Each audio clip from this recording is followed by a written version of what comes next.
Welcome back to the Deep Digger Sports Pod. I'm your host, Drew, my other host, right over there. What's up? It's D. Good to see you again. Be sure to hit that like button. Be sure to subscribe and drop some comments below. Let us know your thoughts. Today we are talking NFL draft prospects. Yeah, and this quarterback class specifically, because I've been watching a lot of these analysts, mock drafts, and everything. I have never heard so many draft analysts talk about quarterbacks and say, I really don't know. I really don't know on my evaluation about some certain these guys. I don't know where they're going to get drafted, but that's why this is like a really fun draft class to talk about because where's Shador going to go? Is Jaxson Dart going to go high? Is now Jalen Milroe is getting talks of going really high in the first round. So we're going to talk about all these quarterbacks that could go in the first, maybe second round. Yeah, I mean, it's honestly it's pretty crazy because we both talked about this like this whole process getting started right at the end of the college football season. And you made the bold prediction. You're like, Jaxson Dart's gonna just drive up draft boards. I just see that this is going to be the guy this year that's going to drive up draft boards, and he has. But to both of our surprise, Tyler Shuck's getting so much draft buzz. It's crazy. Yeah, this is like right before the college football season ended. We did a video about the quarterbacks in this class, and I said, at that point, Jaxson Dart was not even in consideration for a first round pick. And I was saying he's going to be a top 10 pick. I'm not going to be shocked if he's a top 10 pick. And now it's moved up to where he's a consensus first round pick and going as high as Pittsburgh and maybe even higher. So I feel completely safe bet money that he's going to be a first round pick this year. But here is the list that we have right now. This is on ESPN. Cam Ward clearly going number one, I think, to Tennessee. And they did. I know they just had some meetings that they canceled with Shador and Travis Hunter because they're basically like, yeah, we're not going to waste time. Basically, we know we're getting Cam Ward. So he's going number one in Tennessee. I guess before we talk about the other quarterbacks, what do you think he's going to do out there in Tennessee? How do you feel it's going to go? I mean, I feel like they're going to have to really build a culture around him, and just like any other quarterback, they're going to have to really. I think they have to have a clear vision of, hey, this is how we're going to build the offense around Cam Ward. We cannot change it 3 weeks into the season and be like, oh, actually, instead, we're going to be a read option. Oh, instead, you know what? We're going to do this. We're going to do that. Whatever the offense is, we stick to it. If it's good, we stick to it. If it's bad, we stick to it. You have to give him consistency. You cannot be pulling him and making it like so complicated because this is a guy that has just so much raw natural ability. I think that if you put him in a spot that has consistency, I think that is going to be like the perfect way for him to hone in because he can make all the throws. We've seen it. We've seen that. Now it's about, hey, taking this and going from being the best athlete on any field that you've ever stepped on to now hopefully I'm not just another guy, but more than likely I'm going to be just a regular guy compared to the top athletes at this sport in the NFL.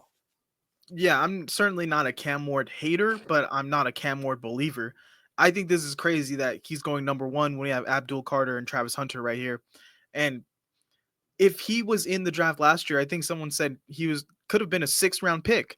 He could have been the 5th or 6th best quarterback in last year's draft, but because this is not the most talented quarterback class, he's getting pushed to number one. And I get it. The Titans, I don't think you could roll out Will Levis there again. But my problem is you have nothing else on this team. There is a huge lack of talent on this roster. I think you go Cam Ward here and you do whatever it takes to get Restrepo, to get Cam Ward's guy on this same roster so he has an immediate guy that he can go to, feel comfortable with in an offense, and you get a weapon. Yeah, Restrepo's not the fastest guy, but that's not his game. He works perfectly with Cam Ward. I think if they make a move like that, I'd feel a lot better about the situation. But I mean, this has to me, coach getting fired after one this next year written all over it to me. The That's thing that's is, the go ahead. Restrepo is testing horribly. He's Yeah, very small and very slow. So it it's don't like, matter that the results are on the field. He's like he holds the records for receiving whatever in Miami, and you know all the guys that have came through Miami. So if Cam different Ward can times work with though, him, different if times. Cam Ward can work with the guy, if he's there in the third, fourth round, let's get him. Let's bring him in and make Cam Ward happy. Yeah, but they also weren't playing Cal. You know what I mean? They weren't putting the Golden Bears out there. Like different times, bro. Who name 3 players on this Titans offense? We see Will Levis, Will Levis, Cam Will- Ward. uh, Uh, Cam Ward. He's not even there yet. All right. Well, Shador Sanders. There was a little bit of talk of him maybe going to Cleveland at 2, maybe even the Giants at 3. But now it seems to shift. It's kind of shifted. Could he go number 9 to the Saints with Kellen Moore? How much does he love him? But that's even a stretch because they have Derek Carr under contract. They they feel like they like what they saw out of Spencer Rattler. If he goes past 9, there's the Steelers, or there's the chance of Cleveland or the Giants trading up to get Shador and double dipping. What do you think is the most likely, or what do you think should happen for Shador? Honestly, I'm so stumped here just because you look at what each team has done, not just this offseason, but over the past couple years. And it's like, yeah, you're right. The Saints have Derek Carr. They've put a huge investment on this guy. You look at the Giants. The Giants just signed 2 starting caliber quarterbacks. It's like, are we going to go ahead and get another guy? You look at the Cleveland Browns, and it's like, okay, what are they doing? Like, we have Deshaun Watson and we traded for Kenny Pickett. Are we going to invest for a premium first round pick on a guy when we have a very like a team that just needs a lot of talent? Like, so there's a bunch of question marks. You could tell me that he goes number 2. You could tell me that he goes number 11, and I'm going to believe it. Like, this is just kind of a grab bag of like anything could happen here. This is going to be, I think, a mixture of how far will he drop and who loves him enough to stop the drop. Who's going to love him enough to trade up and get him? And I mean, if you had talked to me a month ago, I would have said the Raiders, there's no way he gets past the Raiders. But they look like they're all in on Geno Smith. They're not even considering Shador anymore. So I can see the Saints maybe taking a swing. Steelers, they're hoping that Aaron Rodgers gets a clear mind off ayahuasca and signs a contract. But I think a situation that I think would be really good for Shador and for the league, the LA Rams trade up and get Shador in the middle of the first round. That would be a stretch. The one thing I just don't. I know that McVay and the Rams were talking about, like, are we going to keep Matt Stafford this year? Are we not? Like, I know he falls out of love so fast, but it's like to make that big of a move after you just done this whole song and dance with Matt Stafford and decided to sign him again. I don't know, dude. I mean, so it's a 1-year deal. Like you move, you've been doing this song and dance with Matt Stafford for 2 years in a row now. Clearly, they want to move on to something younger that they feel they can still win with. You get 1 more year at Stafford. You get Shador to sit and learn from a really great veteran, and then next year you roll with Shador. Yeah, but can't you see McVay? Like, look at who he's drafted in the like even just the past couple years. He's getting Stetson Bennett. Yeah, he went for a guy like that, a guy who's like, okay, I'll take him at a mid-round pick and we'll be fine. I feel like I could get the most out of him. I could see him, yeah, he could love Shador, but he could also love Quinn Ewers in the 4th round. Do you know what I mean? Yeah, that's true. You get a lot more value way later if they're still there because the way now that people are talking the draft, potentially 5 quarterbacks going in the first round in a, in, There's no in a way. draft where people were questioning is Shador a first round pick. Now we're talking about 5 quarterbacks in the first round, and that's just kind of what happens with the draft because they're so quarterback needy. You start talking yourself into guys. So Jaxson Dart, he's going to be a first round pick. I I think this pick has it's either Pittsburgh written all over him. He seems like a Pittsburgh pick. I feel like everything the stars are aligning for him, or it feels like a Michael Penix Atlanta style pick where it's a random team that you're like, why would they draft a quarterback? But they just if they he fell to them and they love him and they're like, fuck it, we'll figure it out. Let's just draft him. And I mean, let's be real. Cleveland is meeting with everybody. Cleveland met with Shador. They're meeting with Jaxson Dart. They're meeting with Tyler Shough. They're meeting with Jalen Milroe. Like they are meeting with pretty much everybody. Like if there's a position where they can get Abdul Carter and then go back and get Jaxson Dart, doesn't that seem like such a Cleveland thing to do? Yeah. And I'm not gonna lie, I like the pick. If Cleveland, if they can somehow do at Abdul Carter and a quarterback that they feel like has some good upside, that's not a bad way to start your first two picks in the draft. Do You can't you roll think Kenny Pickett but out do you think Jaxson Dart is like worthy of this? Like I think there's a tale of two tapes here. Like there is the Jaxson Dart who on Ole Miss who goes out there and beats the shit out of, Tomato Can U, and then you could look all right, so there's a 2-week stretch here that you could look at. Georgia, when Ole Miss played Georgia and Jaxson Dart gets rocked early in it. He has to sit out the first series. He comes back in. He plays amazing. You're like, damn, this guy's tough. He makes all the throws. They beat the shit out of Georgia. All they have to do right now is just win the rest of their season. They have cupcakes. They can go out there and do it, right? Then they go out there the next week and they get stomped out by a Florida team that, had a little bit of momentum coming into it, but they should have easily just dispersed of them. And Jaxson Dart goes out there and throws back-to-back game-winning interceptions. He throws the first one, it gets called back because of penalty. He goes out there again and throws a second pick, and it's like and both of them weren't even he close. looked mentally checked out in those moments. Yeah, so if you look at just that 2-week stretch of those two games and you're like, okay, like either we're getting this Jaxson Dart that went out there and destroyed a very, very good Georgia defense, or we're getting this Jaxson Dart who just looked shook and didn't really know what to do when it came to crunch time against a team that they by all means should have just beat the shit out of.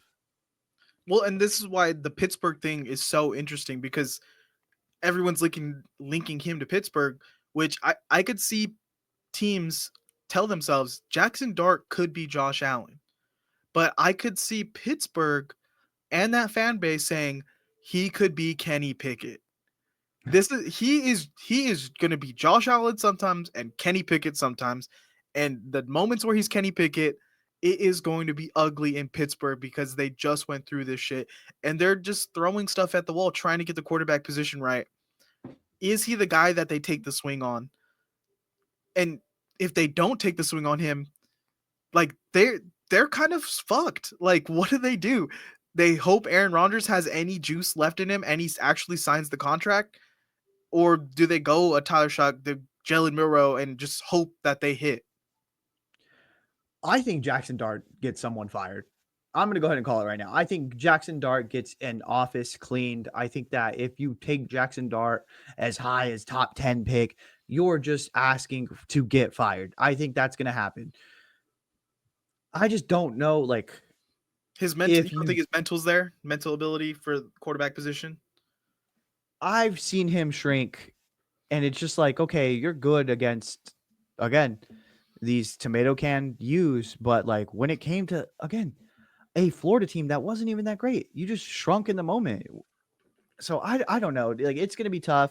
I just don't see you putting in not just a football team, but a franchise, a $1 billion industry on your back and being like, yeah, I can handle this.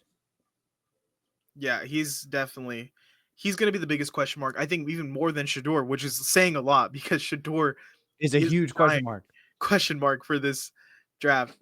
Well, let's talk about Tyler Shough because this is a guy that quietly everyone has slowly moved up the board to being the fourth quarterback, where he didn't really have buzz in college at all.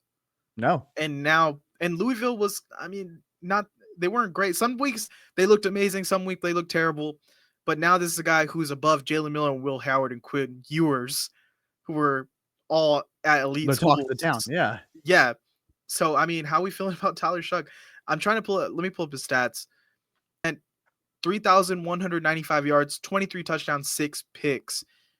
And I'm trying to get Louisville's record here. But yeah, what do you think about Tyler Shough?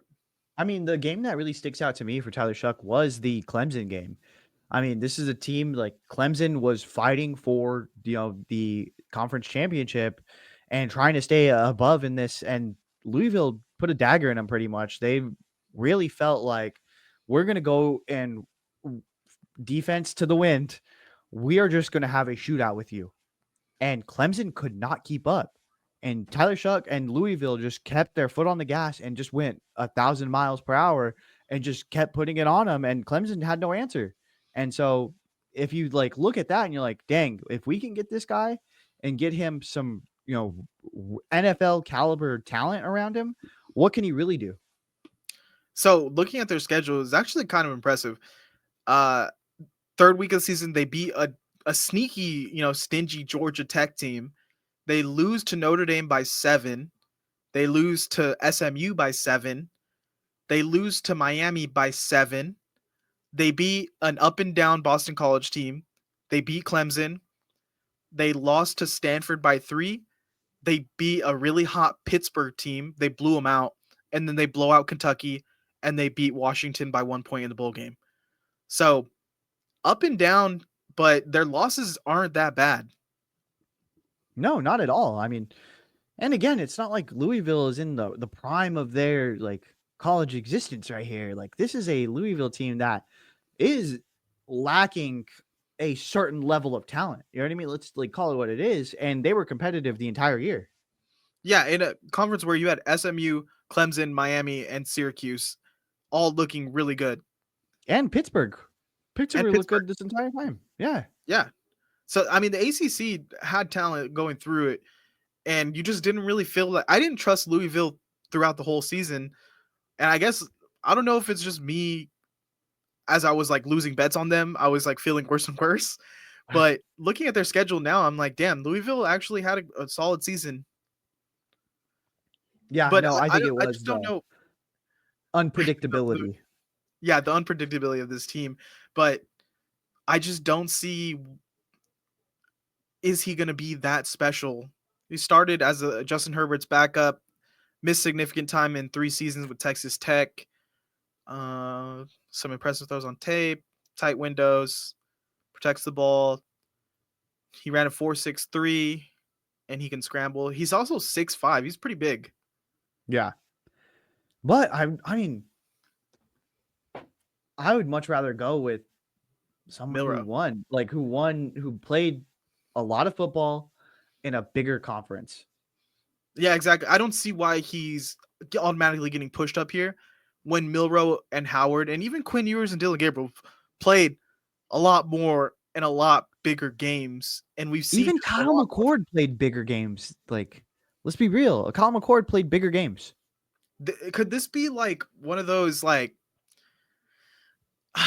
a Christian Hanberg, like teams just like him, and then he just ends up just not doing anything in the league? That's what it's kind of feeling like to me. Hey, you never know. Maybe he's going to be amazing and everything is awesome. But You in guys my book, comment, are we just too down on Tyler Shough, or is he actually the steal of the draft? Because I'm not seeing it.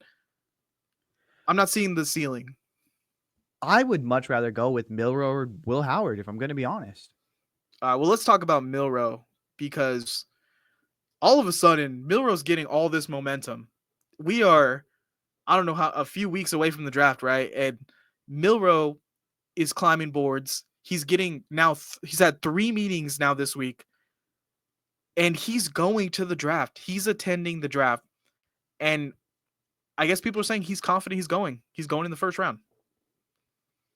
Yeah, I mean, I see it. Again, I'm not even going to compare him to Tyler Shough. I'm going to compare him to Jaxson Dart.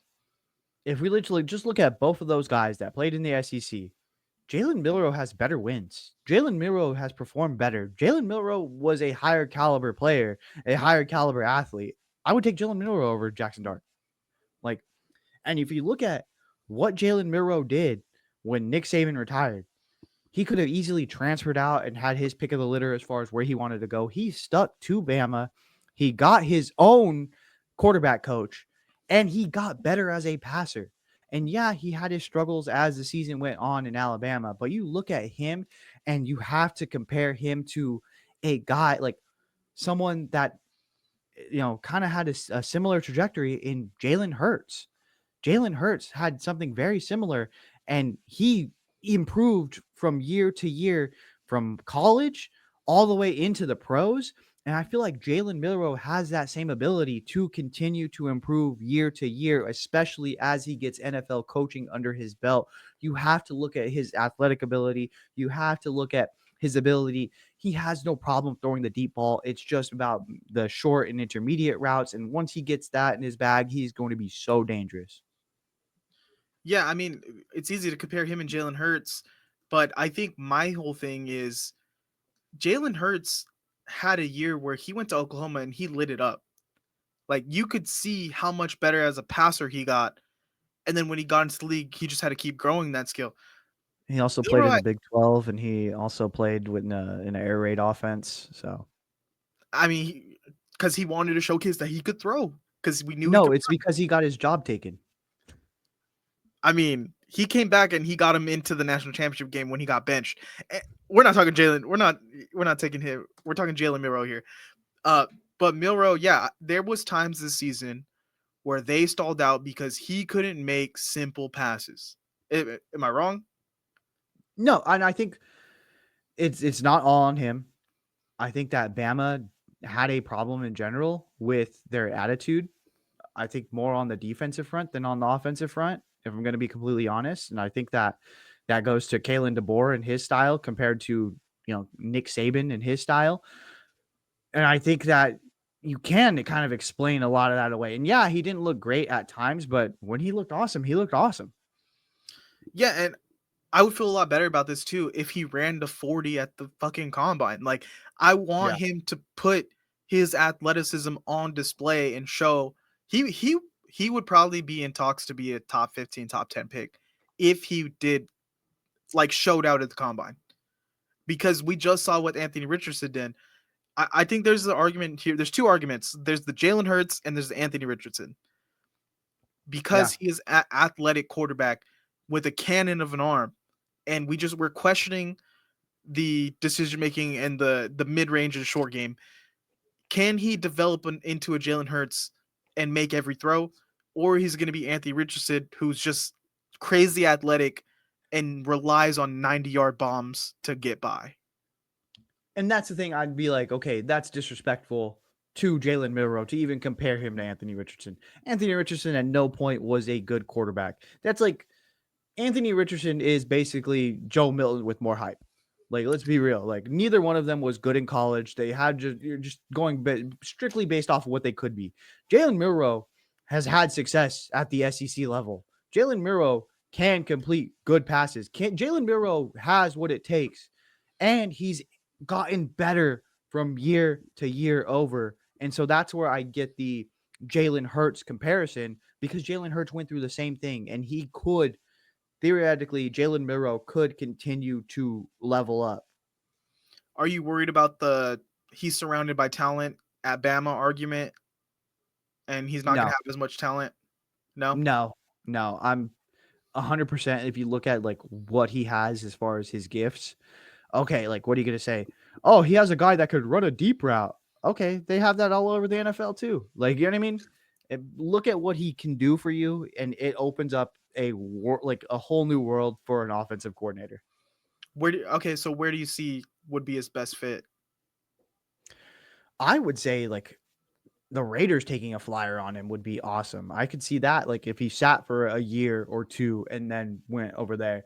I could see him in. I know they just signed Sam Darnold, but like I could see him going I, there and being like, I was honestly about to say the Seahawks. yeah, like I could see somewhere like that, somewhere where it's like, hey, we've got an established presence, but we could use a project around here. We could use a guy that could come in here and just bring a different look to the offense if need be. That's if he falls to the second round. Yeah. If he's going in the first round, I mean, you Do got to you think again, the Browns, I like, think the Browns are going to come back. I think they're gonna take a meat and potatoes guy. I think they are gonna take Abdul Carter. I think that's what they're doing with their first pick. I think that they're gearing up because they're talking to everybody. I think they're gonna be like, we need a guy. And so I think the Browns are going to get one of these guys that we are talking about in the back half of the first round. I think it's Jalen Milroe or it's not Tyler Shough. I think it'd be going up and going high and getting Shador, or it's gonna be Jalen Milroe. I don't think they'd value Jaxson Dart enough to be like, well, let's trade up to 12 and get him. Let's Yeah, trade up to 15. I think you could justify that for Shador, but not for Jackson Dart. At that point, I think you're saying, okay, well, can we get Jalen Milroe or Will Howard like later on? yeah. So And I maybe even the honestly, Saints. Maybe even the Saints. Just yeah, the because Saints, I'd start to be like, is Spencer Rattler better than Jalen Milroe? I think and I would Milroe's say shown no. a lot more. Yeah, Yeah, Milroe's shown a lot more than Spencer Rattler. yeah. And the So, Giant, like, I think he'd be perfect for the Giants. Just you get Neighbors who's gonna get open. You could throw it to him 12 times a game and then create with your legs. Like that's what yeah, we need, a quarterback who can run around and get out of the trouble that this offensive line is gonna get you into. 100%. I mean, it's gonna be interesting. Well, Will Howard, let's talk about him because he's a guy that I honestly wasn't high on during the college football season, but I'm starting to really like him going forward as a pro. He can run. He's a big guy. He throws a really good ball. Like in Chip Kelly's offense, I think we saw at the end what he could do if they unleashed him, and it worked out. Yeah, no, honestly, if I'm Will Howard, I'm going and I'm meeting with every team and I'm being like, "Hey, I know my numbers weren't that great this year, but I did it as a team guy. I wanted to play winning ball, and we knew that we had a long stretch ahead of us. And Coach Kelly said that, hey, we're just going to run the rock and we're going to do limited stuff here and there. But you've seen as we got down the playoff stretch and as we got to meaningful games, when they unleashed me, I was, gung ho, balls to the wall, ready to go, ready to show out. And he looked awesome. And I think that this is a guy that sneaky teams should be looking at harder. I really like Will Howard. I think that he has all the things that you're looking for, and he's a guy that, again, if we're looking at the last couple years, these guys that go a little bit later, that have more college experience, that have a little bit more like gravity to them, they tend to do well and they hit the ground running when it comes to stepping into the NFL because they've already been doing it. So I really like Will Howard a lot. Yeah, I haven't like sat down and like really looked at comparisons or like watched what I could see him fitting into, but off the top of my head, I'm like a faster Ryan Tannehill that can make better short throws, like a better, faster Mason Rudolph, even. But I think his ceiling's a lot higher than those guys, and his floor is a lot higher. For me, I know they're gonna draft a quarterback, but doesn't this seem like a Matt LaFleur guy? Doesn't this seem Yeah. like Green Bay and like, "Hey, I'm Midwest through and through. I'm ready to be your guy. I can make all the throws. I can run. I can do all these things." And if you're even the slightest bit of hesitant about Jordan Love and if he's gonna be this guy long term, we can pivot off his contract in 2 years, and I'm still gonna be here. Yeah. I mean, yeah, that sounds great. I think that he is going to go to a team that has an established guy for sure, and he's just going to be a guy that they're like, let's see what this guy got, but let him be our backup quarterback, and we'll sit him for a few years, and then we can flip him, or who knows what happens. I mean, I'd love for like the Colts even to take a crack at him and Yeah. throw him in the mix. Fuck it, like you guys, your number one pick is in a 50-50 split right now with Daniel Jones. So Or I think you even the have to be open. Jacksonville Jaguars, I would say, like, why not? Yeah, Like, there's already rumblings of Trevor Lawrence, and he hasn't lived up to the hype. This is a guy that you come in here and it'll, one, light a fire under Trevor Lawrence, and two, I think that's a good vet to have for a guy like Will Howard. I think one thing is like you learn better when you're teaching somebody else, you know what I mean? So, like, I think that would be a good compliment to a Trevor Lawrence. All right. Well, I want to talk about these next four because something just came to my mind, but I think it'd be too rich for their blood to go quarterback above this. But the Arizona Cardinals, I think one of these four guys should be an Arizona Cardinal. They are kind of out on Kyler. Like they know Half that in, he can half win out. when they know he can win when he's at his best, but when is that ever like consistent? And then, I think they have a good coaching. They're starting to put some pieces around. I think they're going to get another receiver in this draft. I think if they can get a quarterback in the fourth or fifth round, one of these guys that essentially, I know Kyle McCord and Curtis Rourke are getting talked about a little bit, but Quinn Ewers and Dylan Gabriel are getting no buzz in this Yeah. media cycle. They're getting zero buzz. You could potentially get Quinn Ewers or Dylan Gabriel in the sixth round, a guy Yeah. a guy that's played a lot of football, who's gonna come in and he can execute your system. Like, I think one of those two guys would be perfect for a team like the Cardinals. Yeah, and the one thing with Curtis Rourke is the ACL tear, and it's like you're getting a guy like I would rather just go have him be undrafted, and I'll get him undrafted, and Yeah. it's like that's a play somebody's gonna make and be like real smart in 2 years. Um, but of these guys, like yeah, you're right. Like Quinn Ewers and Dylan Gabriel, both.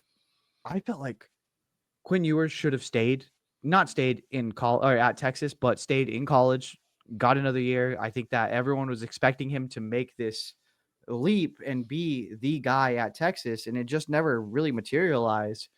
And you have Dylan Gabriel, who ended up moving to Oregon and by all means had a really good showing at Oregon and was one of the top teams all year. It's just weird that he doesn't have as much buzz. Uh, yeah, each one of these guys is going to be value, but I think the league is more Kyle McCord than the other two. And a couple other teams that I just want to throw out there and see how you're feeling on it. Miami Dolphins, quarterback maybe, the New York Jets, and Tampa Bay Buccaneers. I know Baker's basically there but I think they got to keep taking swings and seeing, like, can we sit someone for a year or two and will he be the next guy after Baker? Because Baker, yeah, I don't see him being there for like 5 more years. Yeah, I don't see that either. They're just not going to And win enough. maybe and maybe it's just because we've seen Baker move around a lot already. You know what I mean? Maybe because we can't see him in just one jersey for a long stint of time. The more interesting spots are like as you're saying, the Jets. That's a pretty crazy spot there. Like if they were to get somebody, you're looking around. If you're Quinn Ewers, Dylan Gabriel, Kyle McCord, and you're like, I could win this job. You Like definitely, I think I could win you this might job. feel better about your situation if getting drafted in the fifth or sixth round, if you're Kyle McCord going to the Jets, than one of these guys going in the second round. Because Yeah. you're like, I have a clear path to being the quarterback of the future for this team, Yeah. Like I just got to beat Justin Fields. Okay. who Yeah. hasn't shown that he can push the ball downfield Yeah. ever. So it's like, okay, I just have to beat that guy. Cool. I think I'd like my chances. I think that's gonna work. And plus, you just have to really get in with this new coach. Like, you have to catch his eye in training camp, and if he decides you're my guy, it's his first season. It's the kind of like, well, like Kyle Shanahan does with certain quarterbacks, like him and Brock Purdy, where he's like, Yeah. man, I love this guy. I'm gonna bring him on the roster, and then I'm gonna bring him up to this. I'm comfortable with him as the second guy, and I'm comfortable with him starting now. Like, if you can hitch your wagon to this first time head coach and really impress him in training camp, like, you're gonna get a shot. Justin Fields isn't gonna stay healthy. And if you're looking at it this way, like if it is the Jets, let's say like because that is a really good landing spot. I think the main out of those three, Kyle McCord, Dylan Gabriel, and Quinn Ewers, the one who would be more than likely to win the spot just based off of how they look in practice is going to be Dylan Gabriel. Dylan Gabriel is a guy who is super accurate, doesn't make a whole lot of mistakes, and he's very athletic. He can get out of the pocket, he can get after it. I think that looks so good in practice. I think people would be impressed. Do I think that he's gonna be a guy that talent evaluators look at and are like, "Yeah, we need to take a shot on this guy"? I think the more likely one is Kyle McCord, but if you get Dylan Gabriel on a practice field going tit for tat, I think Dylan Gabriel wins a starting spot over Kyle McCord. Yeah, I think so. I think his It's so experience can weird show how the through. Yeah. it's so weird how that kind of works, you know what I mean? Like, if Dylan Gabriel and Kyle McCord both transfer to the same school right now, Dylan Gabriel starts. Yeah. But Kyle McCord is more than likely gonna get drafted above Dylan Gabriel. I mean, the NFL is a different beast. Yeah. I think you're right though. Like a couple other teams I'm gonna throw out because this group of guys, I think after that it's gonna be like undrafted or maybe seventh round guys if there's anyone left. And this group is gonna be really interesting where they land and what they could these could be guys that get cut in a year, or these are guys that could be starters in a year. So Yeah. the Jags definitely, I think they have to draft a young quarterback to add to the quarterback room and see if they like accidentally hit something. And I think the Eagles need a backup, and Yeah. I could see And a cheap definitely Dylan backup. Gabriel being that guy. Yeah, and you honestly, for this Eagles team that just spends money, you need cheap labor, you can get it. You know what I mean? Yeah. And I think the Jags like Quinn Ewers, maybe Curtis Rourke would be good for them. I already said I think they should get Will Howard. Yeah. Any other teams that could be, on the quarterback search? Maybe the 49ers. I hope not. We'll see, man. It's looking like it's shaping up to be something. I mean, well, that's all the quarterbacks that really have a shot that get drafted here. I I really don't know what's going to happen at the top of this draft, but I think this class is going to be interesting throughout the whole draft. Yep. So be sure to hit that like button, be sure to subscribe, and drop some comments below. Let us know your thoughts. See ya. Later.